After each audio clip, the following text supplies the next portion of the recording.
राधे कृष्ण आप सभी को। कार्तिक मास महात्म्य अध्याय 33। कल के अध्याय में हमने सुना कि चित्रगुप्त यमराज को बता रहे थे कि धनेश्वर ने पूरी उम्र में कोई भी पुण्य कर्म नहीं किया, इसलिए उसे कल्प भर तक नरक में पकाना चाहिए। इसके बाद यमराज बोले, प्रेतराज, केवल पापों पर ही दृष्टि रखने वाले इस दुष्ट को मुद्गरों से पीटते हुए ले जाओ और तुरंत ही कुंभी पाक में डाल दो। यमराज की आज्ञा पाकर प्रेतराज पापी धनेश्वर को ले चला। मुद्गरों की मार से उसका मस्तक विदीर्ण हो गया था। कुंभी पाक में तेल के खोलने का खलखल शब्द हो रहा था। प्रेतराज ने उसे तुरंत ही उसमें डाल दिया। वह ज्यों ही कुंभी पाक में गिरा त्यों ही उसका तेल ठंडा हो गया। ठीक उसी तरह जैसे पूर्व काल में भक्त प्रवर प्रहलाद को डालने से दैत्यों की जलाई हुई आग बुझ गई थी। यह महान आश्चर्य की बात देखकर प्रेतराज को बड़ा विस्मय हुआ। उसने बड़े वेग से आकर ये सारा हाल यमराज को कह सुनाया। प्रेतराज की कही हुई कौतूहलपूर्ण बात सुनकर यम ने कहा, ये कैसी बात है? फिर उसे साथ ले वे उस स्थान पर आए और उस घटना पर विचार करने लगे। इतने में ही देवऋषि नारद हंसते हुए बड़ी उतावली के साथ वहां आए। यमराज ने भली भांति उनका पूजन किया। उनसे मिलकर देवऋषि नारद जी ने इस प्रकार कहा। नारद जी बोले, सूर्यनंदन, यह नरक भोगने के योग्य नहीं है, क्योंकि इसके द्वारा ऐसा कर्म बन गया है जो नरक का नाश करने वाला है। जो पुरुष पुण्य कर्म करने वाले लोगों का दर्शन, स्पर्श और उनके साथ वार्तालाप करता है, वह उनके पुण्य का छठा अंश प्राप्त कर लेता है। ये तो 1 मास तक श्री हरि के कार्तिक व्रत का अनुष्ठान करने वाले असंख्य मनुष्यों के संपर्क में रहा है, अतः उन सबके पुण्य का अंश भागी हुआ है। उनकी सेवा करने के कारण इसे संपूर्ण व्रत का पुण्य प्राप्त हुआ है, अतः इसके कार्तिक व्रत से उत्पन्न होने वाले पुण्यों की कोई गिनती नहीं है। कार्तिक व्रत करने वाले पुरुषों के बड़े से बड़े पातकों का भी भक्त वत्सल श्री विष्णु पूर्णतया नाश कर डालते हैं। इतना ही नहीं, अंत काल में वैष्णव पुरुषों ने तुलसी मिश्रित नर्मदा के जल से इसको नहलाया है और श्री विष्णु के नाम का भी श्रवण कराया है, इसलिए इसके सारे पाप नष्ट हो गए हैं। अब धनेश्वर उत्तम गति प्राप्त करने का अधिकारी हो गया है। यह वैष्णव पुरुषों का कृपा पात्र है, अतः इसे नरक में ना पकाओ। इसको अनिच्छा से पुण्य प्राप्त हुआ है, इसलिए यह यक्ष योनि में रहे और संपूर्ण नरकों के दर्शन मात्र से अपने पापों का भोग पूरा कर ले। यमराज को ये सब बताकर देवऋषि नारद वहां से चले गए। फिर यमराज अपने सेवक के द्वारा उस ब्राह्मण को संपूर्ण नरकों का दर्शन कराने के लिए वहां से ले गए। इसके बाद यम की आज्ञा का पालन करने वाला प्रेतराज धनेश्वर को संपूर्ण नरकों के पास ले गया और उनका अवलोकन कराता हुआ इस प्रकार कहने लगा, धनेश्वर, महान भय देने वाले इन घोर नरकों की ओर दृष्टि डालो। इनमें पापी पुरुष सदा यमराज के सेवकों द्वारा पकाए जाते हैं। यह जो भयानक नरक दिखाई देता है, इसका नाम तप्त बालुक है। इसमें ये पापाचारी जीव अपनी देह दग्ध होने के कारण क्रंदन कर रहे हैं।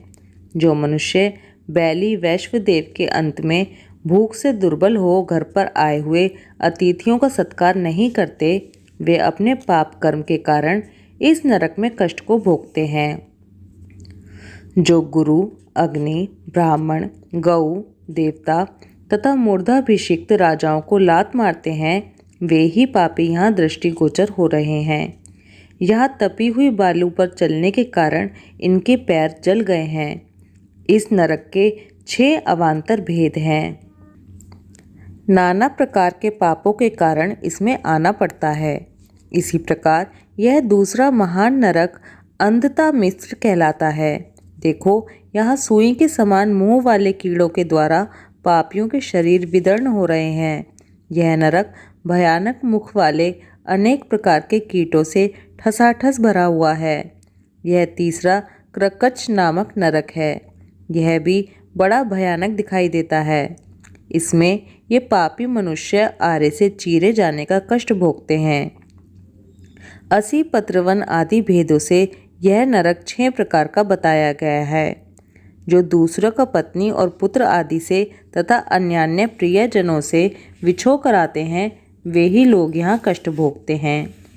तलवार के समान इन पत्तों से इनके अंग छिन्न भिन्न हो रहे हैं और इसी भय से ये इधर उधर भाग रहे हैं। देखो ये पापी कितने कष्ट भोगते हैं और किस प्रकार इधर उधर क्रंदन करते फिरते हैं। यह चौथा नरक तो और भी भयानक है। इसका नाम अर्गला है।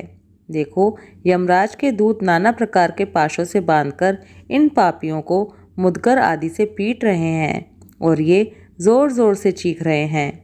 जो साधु पुरुषों और ब्राह्मण आदि को गला पकड़कर या और किसी उपाय से कहीं आने जाने से रोकते हैं, वे पापी यमराज के सेवकों द्वारा यहाँ यातना में डाले जाते हैं। वध और भेदन आदि के द्वारा इस नरक के भी 6 भेद हैं। अब 5वें नरक पर दृष्टिपात करो। इसका नाम कूटशालमली है। यहाँ जो ये सेमल आदि के वृक्ष खड़े हैं, ये सभी जलते हुए अंगारे के समान हैं। इसमें पापियों को यातनाएं दी जाती हैं। पराई स्त्री और पराये धन का अपहरण करने वाले तथा दूसरों से द्रोह करने वाले पापी सदा ही यहाँ कष्ट भोगते हैं। यह 6ठा नरक और भी अद्भुत है। इसे रक्तपुय कहते हैं। इसमें रक्त और पीप भरा रहता है। इसकी ओर देखो, इसमें कितने ही पापी मनुष्य नीचे मुंह करके लटकाए गए हैं और भयानक कष्ट भोग रहे हैं। ये सब अभक्ष्य भक्षण और निंदा करने वाले तथा चुगली खाने वाले हैं। कोई डूब रहे हैं, कोई मारे जा रहे हैं। ये सब के सब डरावनी आवाज़ के साथ चीख रहे हैं। इस नरक के भी विगंध आदि 6 भेद हैं। धनेश्वर अब इधर दृष्टि डालो। यह भयंकर दिखाई देने वाला 7वां नरक कुंभिपाक है। ये तेल आदि द्रव्यों के भेदों से 6 प्रकार का है। यमराज के दूत महापातकी पुरुषों को इसी में डालकर आटते हैं और वे पापी इसमें अनेक हजार वर्षों तक डूबते उतरते रहते हैं। देखो वे भयानक नरक सब मिलकर 42 हैं। बिना इच्छा के किया हुआ पातक शुष्क कहलाता है और इच्छा पूर्वक किए हुए पाप आर्द्र कहलाते हैं। आर्द्र और शुष्क आदि भेदों से प्रत्येक नरक 2 प्रकार का है। इसी कारण पापी पुरुष 7 नरकों में क्रमशः यातना भोगते हैं। तुम्हें कार्तिक व्रत करने वाले पुरुषों का संसर्ग प्राप्त हो चुका था, इसलिए अधिक पुण्य राशि का संचय हो जाने से नरकों के कष्ट से छुटकारा मिल गया। इस प्रकार प्रेतराज धनेश्वर को नरकों का दर्शन कराकर उसे यक्षलोक में ले गए तथा वहां जाकर वह यक्ष हुआ। कार्तिक मास महात्म्य अध्याय 33 समाप्त।